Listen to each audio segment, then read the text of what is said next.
नमस्कार विद्वान साथियों, दिव्यांश एजुकेशन चैनल पर आपका हार्दिक स्वागत है, हार्दिक अभिनंदन है।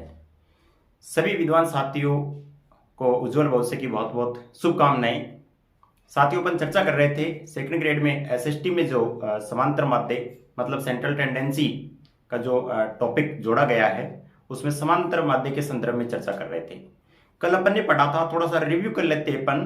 केंद्रीय प्रवृत्ति के माप। केंद्रीय प्रवृत्ति का माप मतलब होता है कि ये सांख्यिकी में प्रथम क्रम या प्रथम स्तर का मापांकन होता है। इसके अंतर्गत एक माध्य ज्ञात किया जाता है जो किसी समंक श्रेणी के निम्न और उच्चतम माध्य के मध्य कहीं स्थित होता है, अर्थात उस समंक श्रेणी का प्रतिनिधित्व करता है। समंकों के बारे में अपन ने समझा था कि समंक किसे कहते हैं, यानी जो भी डेटाज होते हैं उनको सामूहिक रूप से समंक के नाम से जाना जाता है। और इसके साथ में वर्ग क्या होता है, वर्ग की जो निम्न सीमा L1 क्या होती है, L2 क्या होती है, बारंबारता किसको कहते हैं, जो ऐप होती है उसे बारंबारता कहते हैं। साथ ही हमने समंक श्रेणियों के प्रकार समझे थे, व्यक्तिगत श्रेणी, खंडी श्रेणी और अखंडी श्रेणी। व्यक्तिगत श्रेणी में समांतर माध्य ज्ञात करने के लिए सिग्मा x अपॉन n वाला सूत्र काम में लिया जाता है, और खंडित और अखंडी श्रेणी में समांतर माध्य ज्ञात करने के लिए सिग्मा fx बटेवा सिग्मा f नामक सूत्र काम में लिया जाता है। अर्थात खंडित और अखंडित दोनों ही श्रेणियों के लिए एक ही सूत्र का उपयोग किया जाता है, जो है आपका सिग्मा fx बटेवा सिग्मा f। सिग्मा का मतलब होता है योग से। इसके साथ ही अपन ने और भी कई छोटी छोटी बातें समझी थी, जो उम्मीद करता हूं कि आपको बहुत अच्छे से समझ में आई होगी। आपने जो अब कल मैंने वीडियो अपलोड किया था, जो क्लास डाली थी, वो आप यदि नहीं देख पाए किसी कारणवश तो अच्छे से देखना, समझने का प्रयत्न करना। बहुत ही सरल और सारगर्भित शब्दों में हर एक कंसेप्ट को बहुत ही अच्छे से समझाया गया है। इसमें एक और विधि आती है अपनी पग विचलन या पद विचलन विधि। समांतर माध्य व्यक्तिगत श्रेणी में अपन ने ज्ञात करना सीखा, खंडित श्रेणी में अपन ने समांतर माध्य ज्ञात करना सीखा, और पग या पद विचलन विधि के द्वारा अपन समांतर माध्य ज्ञात करना सीखेंगे। इसी के साथ एक विधि आएगी अपनी लघु रीति, वो भी अपन देखेंगे। इसमें थोड़ी कैलकुलेशन साथियों ज्यादा है, लेकिन मेरा बताने का उद्देश्य यह है कि यदि टॉपिक सिलेबस में डाला हुआ है, उसमें लिखा हुआ है मीन समांतर माध्य, तो मेरा कर्तव्य बनता है, ड्यूटी बनती है कि जो भी समांतर माध्य के अंतर्गत कवर होता है, अर्थात ये जो कंसेप्ट है समांतर माध्य, जो जो चीजें कवर करता है वो मैं आपको बताऊं। तो इसमें थोड़ी कैलकुलेशन लार्ज है, लेकिन आप इसको अच्छे से समझेंगे तो बहुत ही अच्छे से आपके समझ में आ जाएगा। और बड़ी कैलकुलेशन यदि आप समझते हैं तो छोटा सा यदि कोई कैलकुलेशन से रिलेटेड क्वेश्चन आता है एग्जाम में, तो उसको आप इजी वे में बिना पेन चलाए भी सोल्व कर सकते हैं। इसलिए कैलकुलेशन की थोड़ी सी स्पीड होना भी आपकी जरूरी है। देखिए साथियों, अपना जो प्रश्न है इसमें ऐसे दिया हुआ आता है कि वर्ग दे दिया और ऐप दे दी, है ना। इसका पग विचलन या पद विचलन विधि के द्वारा समांतर माध्य कैसे ज्ञात किया जाता है। हालांकि इतना लार्ज क्वेश्चन एग्जाम में आएगा नहीं, लेकिन सिलेबस में दिया हुआ है इसलिए मैं आपको समझा रहा हूं। आप ये यदि इसको समझने का प्रयत्न करेंगे तो बहुत ही अच्छे से आप इसको समझ जाएंगे। देखिए, समांतर माध्य की पग या पद विचलन विधि, इसके द्वारा हम समांतर माध्य ज्ञात करना सीख रहे हैं। देखिए, वर्ग दिया हुआ है, ऐप बारंबारता दी हुई है, ये प्रश्न में दिया हुआ है। इसको सोल्व करें, मेरे पास स्पेस कम है इसलिए मैंने इस प्रश्न को साथ में ही रख दिया यहां पर, जैसे अपन कैलकुलेशन करते हैं। तो देखिए, इसमें जो वर्ग है इसका सबसे पहले अपन क्या करते हैं, मध्यमान ज्ञात करते हैं, जिसको x से दर्शाया जाता है। वर्ग दिया हुआ है, बारंबारता दी हुई है, इसका मध्यमान ज्ञात करेंगे। मध्यमान कैसे ज्ञात करते हैं, L1 प्लस L2 बटेवा 2, इससे अपन मध्यमान ज्ञात करते हैं। L1 है 0 और L2 है 10, इसमें अपन 2 का भाग लगाएंगे तो कितना आ गया, 5, तो अपन ने लिख दिया यहां पर 5। इसी प्रकार 10 प्लस 20 30, 30 में 2 का भाग लगाने पर 15, 15 अपन ने यहां लिख दिया है। यानी मध्यमान ज्ञात करने का जो सूत्र होता है वो होता है L1 प्लस L2 बटेवा 2। देखिए आप 5 सेकंड के लिए कि मध्यमान कैसे ज्ञात हुआ।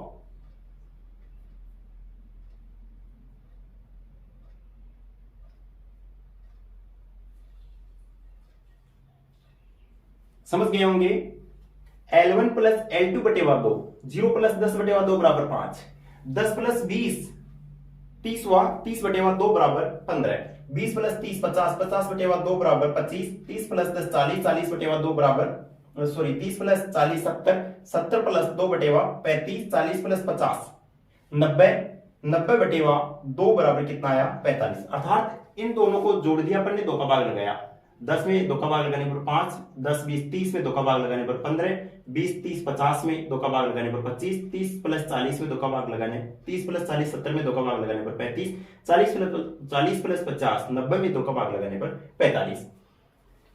अब देखिए साथियों, पद विचलन या पद विचलन विधि में समांतर माध्य ज्ञात करने का जो सूत्र बनता है a + sigma f d dash x बटेवा सिग्मा f इंटू आई या h। एक का मतलब होता है एज्यूमिन, कल्पित माध्य। माना कि कल्पित माध्य a बराबर कितना है 25। आप सोच रहे होंगे कि 25 कहां से आ गया। विद्वान साथियों, ये जो आपने मध्यमान ज्ञात किया है, इसमें से आप कोई भी वैल्यू या कोई भी पद कल्पित माध्य के रूप में मान सकते हैं। जरूरी नहीं कि आप 25 ही माने, आप 5 भी मान सकते हैं, 15 भी मान सकते हैं, 35 भी मान सकते हैं, 45 भी मान सकते हैं, 25 भी मान सकते हैं, कुछ भी मान सकते हैं। उत्तर पर किसी प्रकार का कोई फर्क नहीं पड़ता है। देखिए आगे, वर्ग दिया हुआ था, f दी हुई थी, मध्यमान याद कर लिया। सूत्र में sigma f d dash x चाहिए अपने को। एक जो चाहिए था वो अपन ने ले लिया, माना कि कल्पित माध्य a बराबर 25 है। यहां i या h बराबर 10 होता है। 10 का मतलब वर्ग विस्तार, i या h का मतलब क्या होता है, वर्ग विस्तार होता है। जैसे 0 और 10 के मध्य 10 का अंतर, तो वर्ग विस्तार 10, समय 10 का अंतर है, इसलिए i या h कितना आ गया 10 आ गया। ये वाली चीज अपने को पता है, ये वाली चीज अपने को पता है। सिग्मा f मींस क्या होता है, फ्रीक्वेंसी का टोटल। तो इसका अपन ने टोटल किया तो सिग्मा f बराबर कितना आ गया, सिग्मा f बराबर 16 प्राप्त हुआ। अर्थात सिग्मा f भी अपने को पता है। अब सूत्र में एक और कंसेप्ट बच रहा है, वो है sigma f d dash x। Sigma को 1 मिनट के लिए हटा दीजिए, सिग्मा का मतलब होता है योग। फिर क्या बचा, f d dash, f d dash x। f को भी हटा दीजिए, क्योंकि d डैश x को f से यदि आप गुणा करेंगे तो f d डैश x प्राप्त हो जाएगा। अब क्या बचा, d डैश x।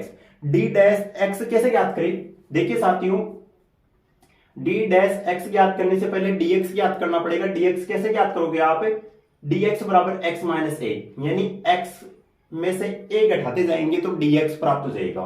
जैसे 5 है, 5 में से आपने क्या घटाया, 25 घटाया, तो कितना प्राप्त हुआ, -20। यहां लिखा हुआ है x माइनस a। 15 में से 25 घटाने पर -10, 25 में से 25 घटाने पर 0, 35 में से 25 घटाने पर 10, 45 में से 25 घटाने पर 20। समझ गए होंगे, ये आपका dx प्राप्त हो गया। अब d डैश x कैसे प्राप्त होगा, d डैश x, dx में i या h का भाग लगा दो, d डैश x प्राप्त हो जाएगा। बहुत आसान है। d डैश x बराबर dx बटेवा i। dx कितना है, जैसे -20 है, 10 का भाग लगाओ। i कितना है, i 10 है ना अपना, i या h कितना है, ये लिख रखा 10 है। तो -20 में 10 का भाग लगाओगे तो -2 प्राप्त हुआ। -10 में 10 का भाग लगाओ, -1 प्राप्त हुआ। 0 में 10 का भाग लगाने पर 0, 10 में 10 का भाग लगाने पर 1, 20 में 10 का भाग लगाने पर 2 प्राप्त हुआ। समझ गए, वर्ग दिया हुआ था, फ्रीक्वेंसी बारंबारता दी हुई थी, आपने वर्ग से मध्यमान ज्ञात कर लिया। फिर कल्पित माध्य आपने 25 माना और मध्यमान में से 25 घटाते गए और dx ज्ञात कर लिया। 20 -20 10 -10 0 10 20 ये प्राप्त हो गया। फिर आपने d डैश x ज्ञात कर लिया। कैसे, dx में i या h का भाग लगाया तो आपको d डैश x प्राप्त हो गया। अब अपने को सूत्र में क्या चाहिए, sigma f d dash x चाहिए। तो इसके लिए आप क्या करोगे, d डैश x को f से गुणा कर दोगे, f d डैश x प्राप्त हो जाएगा। देखिए कैसे, -2 को 2 से गुणा करोगे -4, 3 को -1 से गुणा करोगे -3, 2 को 0 से गुणा करोगे 0, 4 को आप 1 से गुणा करोगे 4, 5 को 2 से गुणा करोगे 10। f d डैश x आपको प्राप्त हो गया। कैसे, फिर से समझो, d डैश x को आप f से गुणा करोगे, f की वैल्यू 2, d डैश x की वैल्यू -2, 2 को -2 से गुणा करने पर -4, 3 को -1 से गुणा करने पर -3, 2 को 0 से गुणा करने पर 0, 4 को 1 से गुणा करने पर 4, 5 को 2 से गुणा करने पर 10। समझ गए होंगे।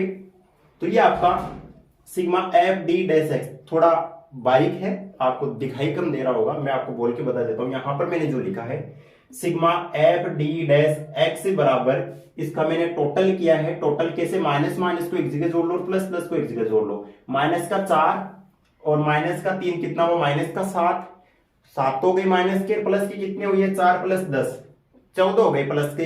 तो 14 में से आप 7 घटा लो, कितना प्राप्त हुआ माइनस का 4 माइनस का 3। कैलकुलेशन को देखो आप, तुरंत समझ में आ जाएगी। मैं समझाता हूं 2 सेकंड के लिए, आप देखो एक बार।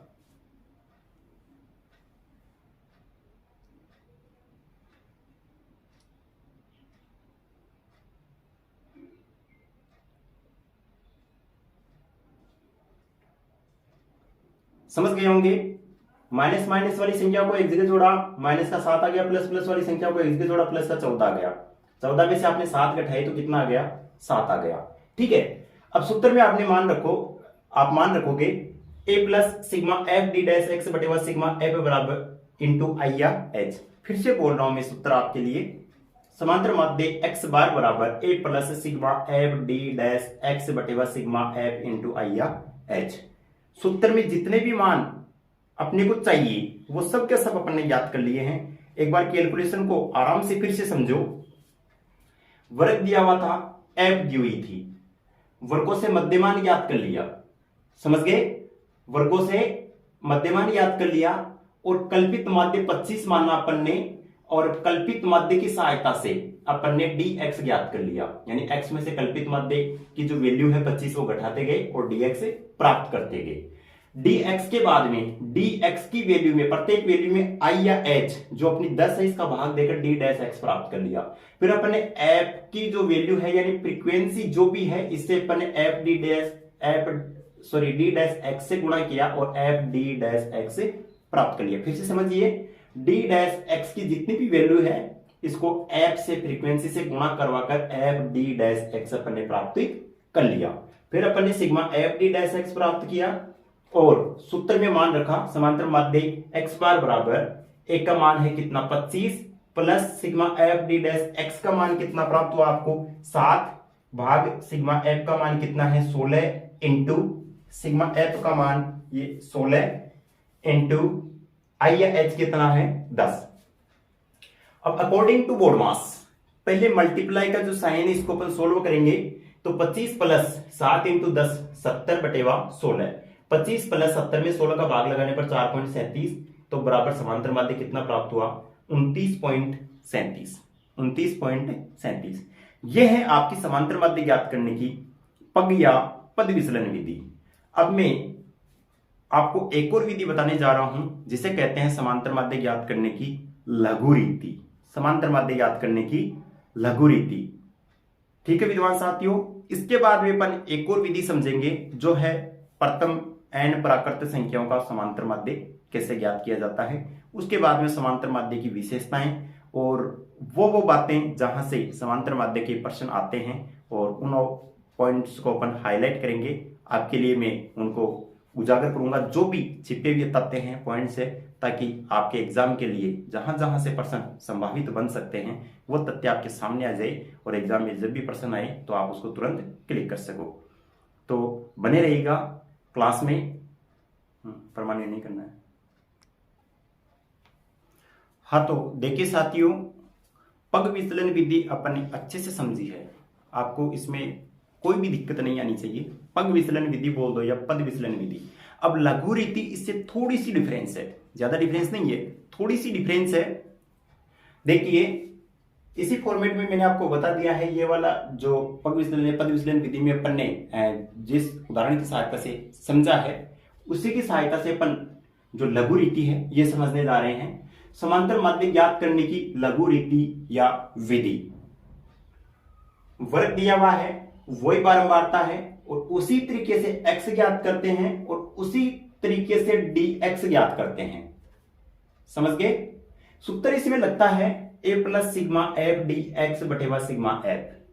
उसमें a plus sigma F D dash X बटेवा सिग्मा एफ लगता था। डैश क्यों लगता था? i से भाग दे दिया जाता था, i से भाग दिया जाता था, इसीलिए वो कसर वापस निकालने के लिए i या h से सूत्र में गुणा भी किया जाता था। यहां पर ना तो i से भाग देंगे और ना ही h से वापस सूत्र में गुणा किया जाएगा। जैसे वहां dx निकाला था उसमें वहां तक की प्रोसेस सेम है, कोई डिफरेंस नहीं है। पग विचलन या पद विचलन रीति और लघु रीति में किसी प्रकार का कोई अंतर नहीं है। जो कैलकुलेशन पग या पद विचलन विधि में थी वही कैलकुलेशन dx तक इसमें है। फिर क्या करेंगे, इसमें a plus sigma F D dash x direct ले रहा है तो अपन dx को f से गुणा कर देंगे। माइनस का 20 को 2 से गुणा किया माइनस का 40, 3 को 10 से गुणा करने पर माइनस का 30, 2 को 0 से गुणा करने पर 0, 4 को 10 से गुणा करने पर 40, 5 को 20 से गुणा करने पर 100। समझ रहे होंगे आप मेरी बात को। यानी कि dx को f से गुणा करके f dx ज्ञात कर लिया और इसको इन सब का योग करने पर सिग्मा एफ डी एक्स बराबर 70 प्राप्त हुआ। समझ रहे होंगे।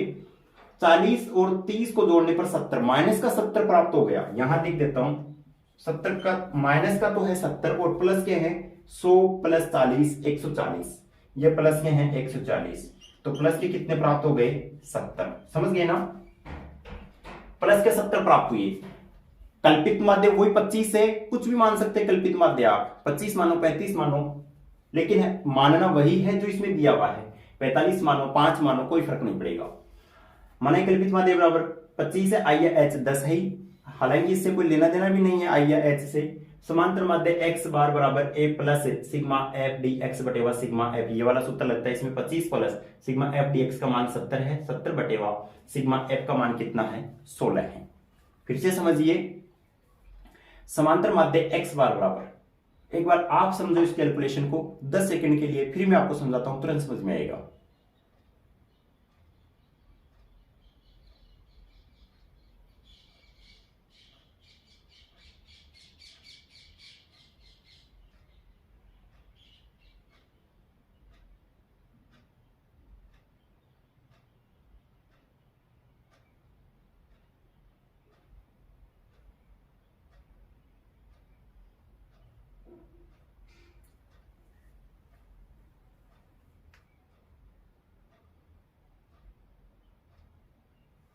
समझ गए होंगे।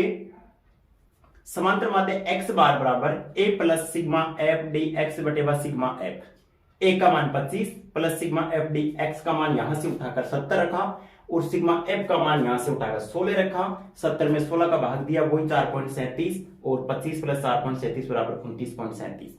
आप सोच रहे होंगे कि पग या पद विचलन विधि से इसी उदाहरण को हल किया था, वही 29.37 आंसर आए थे और यहां भी वही 29.37, कैलकुलेशन अलग अलग थी, फिर भी आंसर सेम कैसे आए। विद्वान साथियों बताना चाहता हूं, यहां के बाद में d डैश x ज्ञात करने के लिए अपन ने i का भाग लगाया था, i या h अर्थात 10 का भाग लगाया था।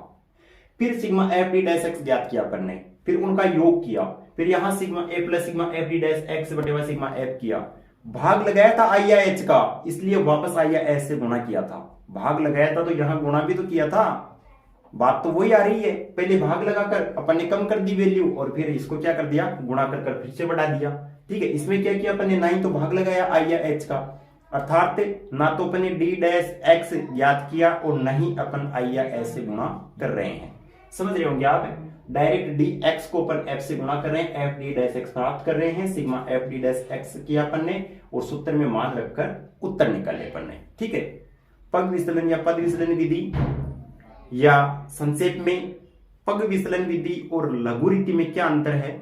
दोनों में अंतर यही है कि पग या पद विचलन विधि में dx में i या h का भाग लगाकर d डैश x ज्ञात किया जाता है और इसमें d डैश x ज्ञात नहीं किया जाता है। dx को डायरेक्ट f से गुणा कर f dx ज्ञात कर लिया जाता है, इसका योग करके सूत्र में मान रखकर उत्तर निकाले जाते हैं। और उसमें i या h का भाग लगाया जाता है तो फिर सूत्र में i या h अर्थात 10 से वापस गुणा भी किया गया था।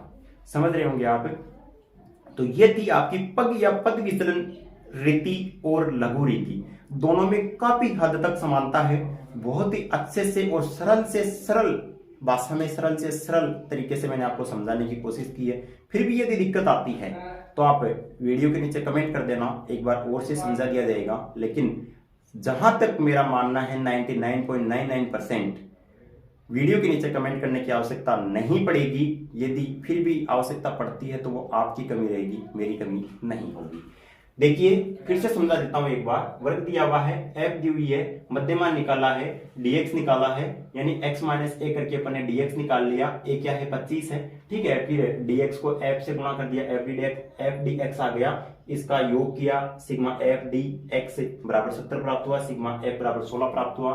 सूत्र है अपना a plus sigma f dx बटेवा सिग्मा f, तो a का मान 25 plus sigma F D X का मान 70 और बटेवा सिग्मा एफ बराबर कितना 16, 25 प्लस 4.37 बराबर 29.37। ये है आपकी समांतर माध्य ज्ञात करने की लघु रीति। इससे पहले जो समझी थी अपन ने वो थी पग या पद विचलन रीति। विद्वान साथियों, एक छोटा सा कंसेप्ट है, उसमें लार्ज कैलकुलेशन नहीं करूंगा, डायरेक्ट यदि आपको बताऊंगा तो आपके याद नहीं रहेगा। छोटी सी कैलकुलेशन के माध्यम से वो कंसेप्ट मैं आपको याद करवा रहा हूं। कंसेप्ट है कि समांतर माध्य से निकाले गए विचलनों का योग शून्य होता है और विचलनों के वर्गों का योग न्यूनतम होता है। ये वाला कंसेप्ट में छोटी सी कैलकुलेशन के माध्यम से समझाऊंगा आपको, और उसके पश्चात में प्रथम एन प्राकृत संख्याओं का समांतर माध्य ज्ञात कैसे किया जाता है वो समझाऊंगा। बने रहिए क्लास में। हाँ, तो एक अति महत्वपूर्ण कंटेंट है साथियों, कंसेप्ट है, इसके बारे में अच्छे से समझने का प्रयत्न करना आप। मतलब इसका निष्कर्ष ये निकलेगा कि समांतर माध्य से निकाले गए विचलनों का योग शून्य होता है। अब मैं आपको समझाऊंगा कि विचलन क्या होता है, कैसे निकालते हैं, कैसे शून्य होता है। और सेकंड जो निष्कर्ष निकलेगा इसमें वो निकलेगा कि समांतर माध्य से निकाले गए विचलनों का योग न्यूनतम होता है। अब आप समझ रहे होंगे कि न्यूनतम किससे न्यूनतम, समांतर माध्य से निकाले गए विचलनों के वर्गों का योग न्यूनतम होता है। अब आप सोच रहे होंगे कि न्यूनतम किससे न्यूनतम, कैसा वर्ग, समझने का प्रयत्न करते हैं। देखिए ये अपना मूल्य है, ठीक है, इसका अपन समांतर माध्य ज्ञात कर रहे हैं। कैसे ज्ञात करेंगे? समांतर माध्य x बार बराबर, समांतर माध्य x बार बराबर सिग्मा x बटेवा n सूत्र लगता है। सिग्मा x इन सब का योग करेंगे, बटेवा n कितना है 5 है, 1 2 3 4 5। ये अपन ने समांतर माध्य ज्ञात कर लिया, 40 भाग 5 बराबर 8 प्राप्त हो गया। समझ गए? ये वैल्यू आपको दिखाई नहीं दे रही होगी, मैं बोल के बता देता हूं। मूल्य x ये 4 है, फिर 7 है, 8 है, 6 है, 15 है। 4 7 8 6 15। अब अपन ने समांतर माध्य ज्ञात कर लिया कितना 8। विचलन कैसे निकाले जाते हैं? समांतर माध्य ज्ञात किया ना, इस समांतर माध्य को प्रत्येक पद मूल्य में से घटा देंगे तो विचलन प्राप्त हो जाएगा। जैसे 4 में से 8 को घटाएंगे तो -4 प्राप्त हुआ, 7 में से 8 को घटाएंगे तो -1 प्राप्त हुआ, 8 में से 8 को घटाने पर 0, 6 में से 8 को घटाने पर -2, 15 में से 8 को घटाने पर 7। इनका योग कर लीजिए, माइनस का 4 और माइनस का 1, माइनस के 5, माइनस के 7 और ये प्लस का 7, यानी माइनस के भी कितने हो गए, ये लो यहां लिख देता हूं, माइनस के कितने 7 और प्लस का कितना, ये भी 7, तो 0 प्राप्त हुआ ना। यानी कि सिग्मा x माइनस एक्स बार अर्थात समांतर माध्य से निकाले गए विचलनों का योग, समांतर माध्य 8, इससे विचलन निकाला, इसका योग सिग्मा x माइनस एक्स बार। सिग्मा x माइनस एक्स बार का मतलब क्या हुआ? समांतर माध्य से निकाले गए विचलनों का योग बराबर कितना हुआ 0। निष्कर्ष जो निकला है वो मैंने लिख दिया है। समांतर माध्य से निकाले गए विचलनों का योग, समांतर माध्य से निकाले गए विचलनों का योग अनिवार्य रूप से शून्य होता है। अनिवार्य रूप से शून्य होने का मतलब आप कितनी भी लार्ज संख्याएं ले लीजिए, वर्ग ले लीजिए, खंडी श्रेणी ले लीजिए, अखंडी श्रेणी ले लीजिए, फ्रीक्वेंसी ले लीजिए, डेसिमल में ले लीजिए और समांतर माध्य कैलकुलेट कर लीजिए, फिर विचलन निकालिए, उनका योग अनिवार्य रूप से शून्य होगा। ये बात आप माइंड में अच्छे से बिठा लेना। ऑब्जेक्टिव टाइप प्रश्न पूछा जा सकता है कि समांतर माध्य से निकाले गए विचलनों का योग होता है 0, 1, न्यूनतम, अधिकतम। तो शून्य होता है अनिवार्य रूप से, इसका आंसर परमानेंटली क्या आएगा? 0 आएगा। समझ रहे होंगे आप कि समांतर माध्य से निकाले गए विचलनों का योग क्या होता है? शून्य होता है। और यदि इन विचलनों का अपन वर्ग करते हैं, x माइनस एक्स बार का स्क्वायर, मतलब माइनस के 4 का स्क्वायर किया 16 प्राप्त हुआ, माइनस के 1 का स्क्वायर करने पर 1 प्राप्त हुआ, 0 का स्क्वायर का मतलब वर्ग, 0, 2 का स्क्वायर 4, 7 का स्क्वायर कितना प्राप्त हुआ? 49 प्राप्त हुआ। इनका योग करते हैं तो 70 प्राप्त होता है। तो इसका मतलब क्या हुआ कि समांतर माध्य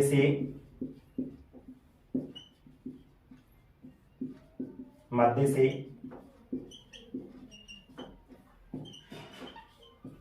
निकाले गए विचलनों का योग, निकाले गए विचलनों के वर्गों का योग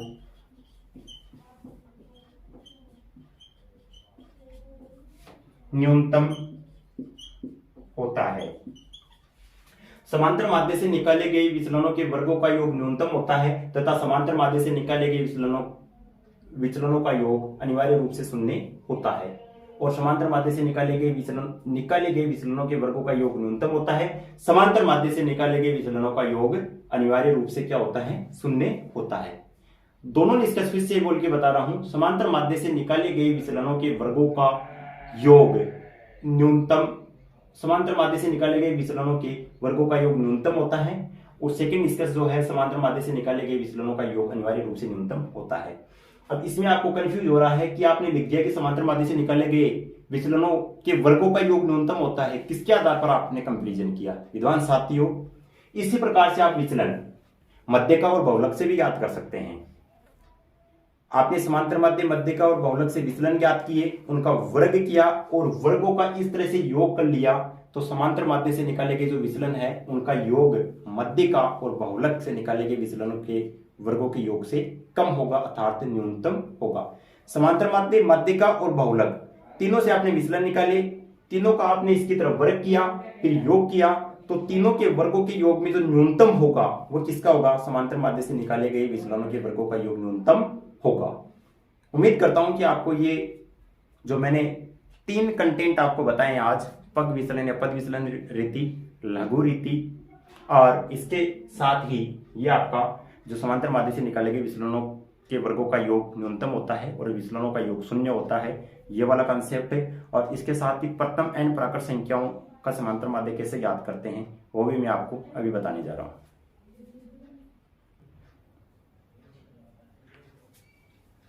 हाँ, तो साथियों, ये नेक्स्ट जो अपना कंसेप्ट है जिस पर अपन चर्चा करने जा रहे हैं, बहुत ही अच्छा कंसेप्ट है, एग्जाम के पॉइंट ऑफ व्यू से काफी इंपॉर्टेंट भी है, अच्छे से समझना। कंसेप्ट है कि प्रथम एन प्राकृत संख्याओं का समांतर माध्य कैसे ज्ञात करते हैं। तो प्रथम एन प्राकृत संख्याओं का समांतर माध्य ज्ञात करने के लिए सूत्र होता है प्रथम पद प्लस अंतिम पद बटेवा 2। प्रथम पद प्लस अंतिम पद बटेवा 2। इस जगह बहुत ज्यादा कंफ्यूजन होती है। प्रथम पद प्लस अंतिम पद बटेवा पदों की संख्या मत कर देना, पदों की संख्या कभी नहीं आएगा, प्रथम पद प्लस अंतिम पद बटेवा 2 आएगा। उदाहरण जैसे एक अपन उदाहरण की सहायता से समझते हैं इसको। 1 से 5 तक की प्राकृत संख्याओं का समांतर माध्य ज्ञात करें। अब एक क्वेश्चन से आपके दिमाग में आ रहा है कि ये प्राकृत संख्याएं क्या होती है। गणित का कंसेप्ट है, बहुत ही अच्छा कंसेप्ट है, अभी 1 मिनट में आपको समझ में आ जाएगा विद्वान साथियों कि सभी 1 से अनंत तक की सभी जो संख्याएं होती है वो प्राकृत संख्याएं होती है। जैसे 1 2 3 4 5 6 7 कहीं तक भी ले जाओ आप, जो संख्या 1 से शुरू होती है, 1 से शुरू होकर अनंत तक जो संख्या चलती है प्राकृत संख्याएं कहलाती है। तो 1 से 5 तक की प्राकृत संख्याओं का समांतर माध्य पूछा गया है। इसके लिए अपना जो सूत्र है प्राकृत संख्याओं का समांतर माध्य ज्ञात करने का, प्रथम पद प्लस अंतिम पद बटेवा 2। प्रथम पद कितना यहाँ पर 1 है, अंतिम पद 5 है, तो 1 प्लस 5 6 बटेवा 2 बराबर कितना हुआ? 3। अब आप सोच रहे होंगे कि ये कैसे ज्ञात हो गया? बीच वाले पदों की तो कहीं कोई गिनती नहीं की आपने, कैलकुलेशन में काउंट ही नहीं किया। साथियों, ये मैं नहीं कर रहा, ये जो स्टैटिस्टिक्स का सूत्र है, प्रथम एन प्राकृत संख्याओं का समांतर माध्य ज्ञात करने का जो सूत्र है प्रथम पद प्लस अंतिम पद बटेवा 2, उसने किया है। पहला पद लिया है, अंतिम पद लिया है और समांतर माध्य निकालकर आपको दे दिया। 1 प्लस 5 बराबर 2 बराबर 3। अब आप कह रहे हैं, इसलिए मैं आपको इसको वेरीफाई भी कर देता हूं कि आप कह रहे हैं कि बीच वाले पदों को काउंट ही नहीं किया, तो चलो देखते हैं बीच वाले पदों को भी अपन इसमें कैलकुलेशन में काउंट कर लेते हैं। 1 प्लस 2 प्लस 3 प्लस 4 प्लस 5, ऐसे ही तो करेंगे ना, साधारण तरीके से ऐसे ही करेंगे। तो 1 प्लस 2 प्लस 3 प्लस 4 प्लस 5 बराबर 15 हो गया। 15 बटेवा 5 बराबर कितना आ गया? 3 आ गया। समझ गए होंगे आप कि प्रथम एन प्राकृत संख्याओं का समांतर माध्य कैसे ज्ञात करते हैं। जनरल तरीके से आपने ज्ञात किया तो भी वही समांतर माध्य 3 आया है, और इस सूत्र के द्वारा डायरेक्ट आपने यदि किया तो भी वही समांतर माध्य आया है। अब आपके दिमाग में प्रश्न आ रहा होगा कि ये तो प्रथम एन प्राकृत संख्याओं का समांतर माध्य आया है, मान लीजिए कोई श्रेणी ऐसी आ जाती है, समग्र श्रेणी, जैसे 4 6 8 और 10 12। तो इसका समांतर माध्य क्या हम इस उत्तर से ज्ञात कर सकते हैं? जी हाँ विद्वान साथियों, यदि समंक श्रेणी में जो पद मूल्य हैं समान अंतराल पर है तो डेफिनेटली आप जिस तरीके से प्रथम n प्राकृत संख्याओं का समांतर माध्य ज्ञात करने वाले सूत्र से आपने समांतर माध्य ज्ञात किया है, उसी सूत्र से आप इनका समांतर माध्य भी ज्ञात कर सकते हैं। देखिए कैसे, प्रथम पद 4 प्लस अंतिम पद कितना है 12/2, 12 प्लस 7 16, 16/2 बराबर कितना आ गया 8। कितना आ गया 8। अब आप सोच रहे होंगे कि बीच वाले पदों को काउंट नहीं किया।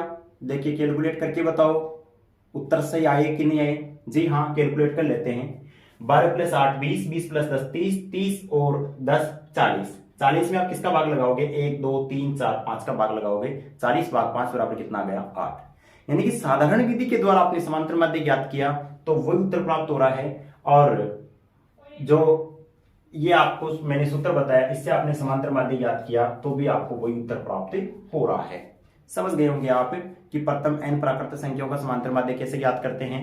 यह यदि कोई ऐसी समंक श्रेणी है, कोई ऐसी समंक श्रेणी है जिसमें पद मूल्यों के मध्य निश्चित अंतराल है, उसका समांतर माध्य कैसे ज्ञात करते हैं। तो दोनों में यही सूत्र काम करता है। इसको आप समांतर श्रेणी भी कह सकते हैं। 10वीं क्लास में पढ़ा होगा आपने समांतर श्रेणी, वही समांतर श्रेणी है ये। यानी समंक श्रेणी के पद मूल्यों में निश्चित अंतराल होता है या बराबर अंतराल होता है तो समांतर श्रेणी कहलाती है। यह है विद्वान साथियों आपके जो समांतर माध्य हैं। समांतर माध्य में कैलकुलेशन से रिलेटेड जितने भी कंसेप्ट थे वो मैंने आपको सारे समझा दिए हैं। इसके अलावा एक आदर्श माध्य की क्या विशेषता होती है, आदर्श समांतर माध्य की क्या विशेषता होती है, इसके अलावा वो सब तथ्य, वो सब पहलू, अनछुए पहलू जो आपके एग्जाम के पॉइंट ऑफ व्यू से अति महत्वपूर्ण है, उसके संदर्भ में मैं विस्तृत चर्चा अगली क्लास में करूंगा। क्योंकि इस क्लास में यदि अपन उन पॉइंट्स को लेंगे तो मैं जल्दीबाजी में पूरे नहीं हो पाएंगे, कोई महत्वपूर्ण पॉइंट छूट जाए वो पता नहीं आपके एग्जाम में आ जाए तो लॉस हो जाए। इसलिए इसी क्लास को अपन यहीं पर ड्रॉप करते हैं और बने रहिए आप लास्ट समय तक, जब तक कि आपका SST का इकोनॉमिक्स का कोर्स कंप्लीट नहीं हो जाता है। आप मुझे सपोर्ट कीजिए। वीडियो कैसा लगता है, आपके समझ में आ रहा है कि नहीं आ रहा है, कमेंट करके बताइए ताकि मेरा भी हौसला अफजाई हो और आपको अधिक से अधिक सर्वश्रेष्ठ कंटेंट सटीक और कम समय में आपको अवेलेबल करवा सकूं। इसी उम्मीद और अपेक्षा के साथ सभी विद्वान साथियों को एक बार फिर से उज्जवल भविष्य की बहुत बहुत शुभकामनाएं। धन्यवाद।